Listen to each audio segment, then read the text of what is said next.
Morten Meyer, who's been actually around Nicer Food all the time, but not very active, is now going to give us an idea about what should we do about these consumers not eating enough fruit.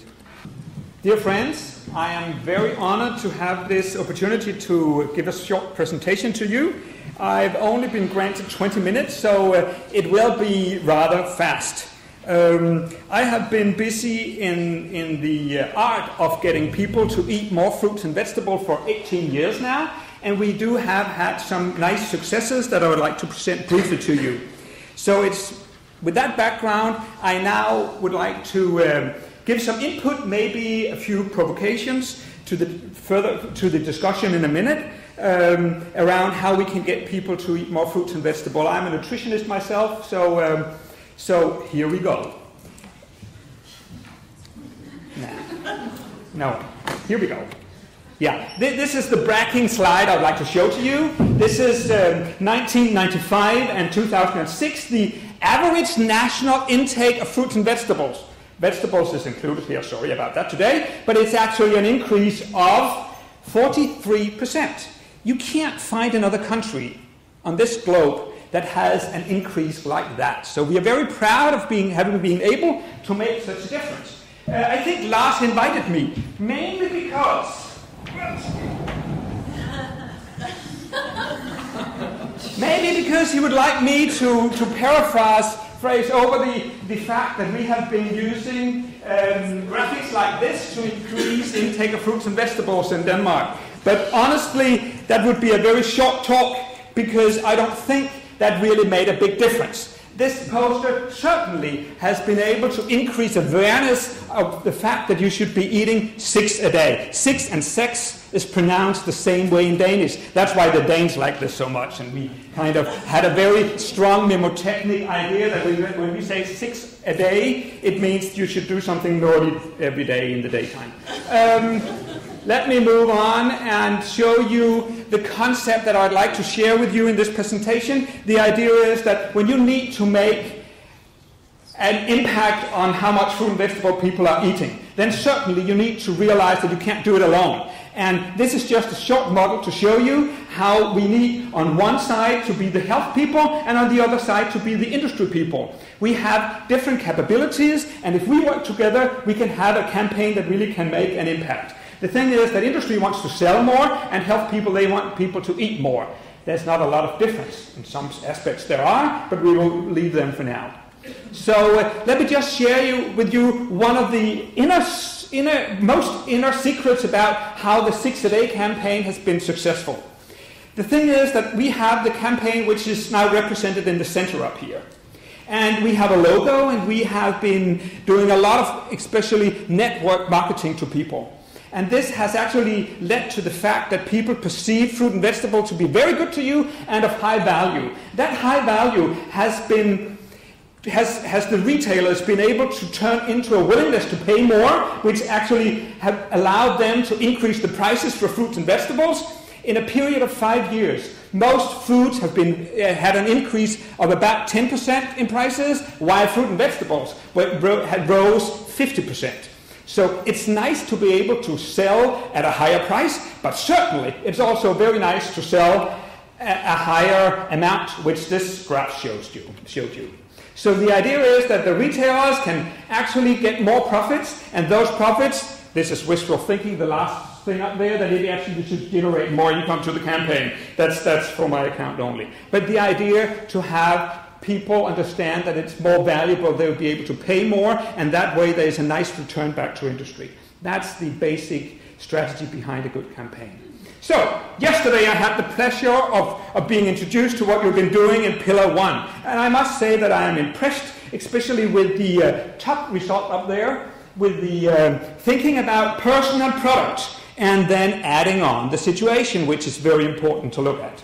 And I really think that you have some golden grain, some very important aspect right there, and I would like to continue on that with my presentation here. But the question is, how do we reach from your research into increasing consumption?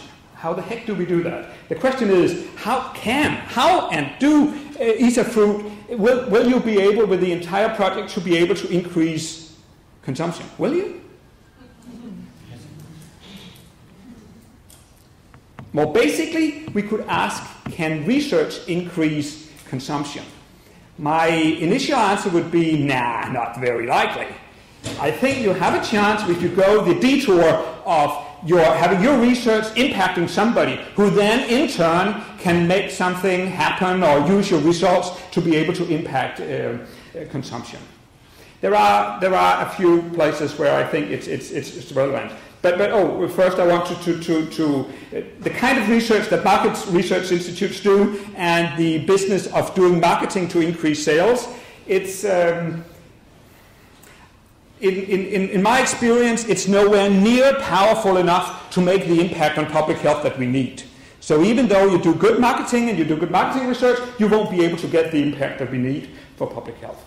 So the places where your research can easily result in an increase or in a changed behavior, that is when you consider your research which is focused on the product and the production. How can you make better products that people would like to buy better? Then, of course, you can impact behavior here.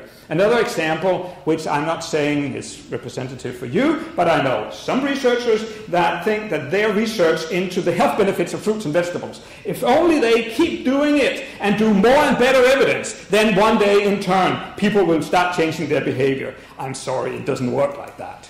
In reality, there's a lot of other factors that actually impact how people are behaving. So, and I have colleagues who think if we say it again and we say it louder, we may be able to have an impact. I'm sorry, it doesn't work that way.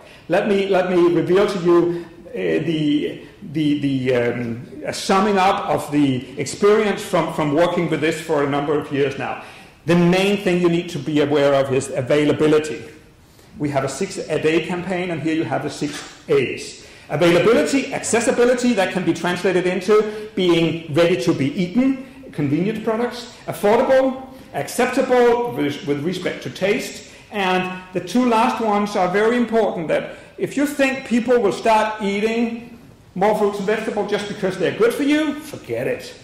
We've only been successful when we've been able to incorporate other drivers than health itself. And if you make a nice project, and you can show some results, if your work doesn't also include having a plan for having your changes implemented in real life after, then what good is it? So the focus of being able to do changes that will stay there or be sustainable when you're done researching is very important. So how do we get from research results down to changed behavior? Here I'd like to reveal to you the way I think you need to go, which we have some nice experience with. From research results, you need to create consensus. Of course, that's what you as researchers do all the time, I think, with your work in publishing and so on. But you need a national consensus on how much should people be eating of this or that. Without a consensus, you're not going to get very far because there will be dissenting opinions that will keep popping up. And you need to be able to engage a lot of partners, since you can't do this alone. And to be able to engage partners, you need to be extremely good at the new discipline we could call what's in it for them analysis. So to be able to do that, you need to practice, and I think that is maybe the core of how we have been successful in moving forward. That is the thinking about how can industry be excited about this, how can government be excited, how can organizations and how can individuals be excited. When you can answer those questions and it's an honest answer and it's the real answer, then you can move forward. And by creating the partnerships, then you can actually change the environment, and by that being able to change behavior. It's a long way, but it works. And that's what I'm going to show you an example to you about in a second.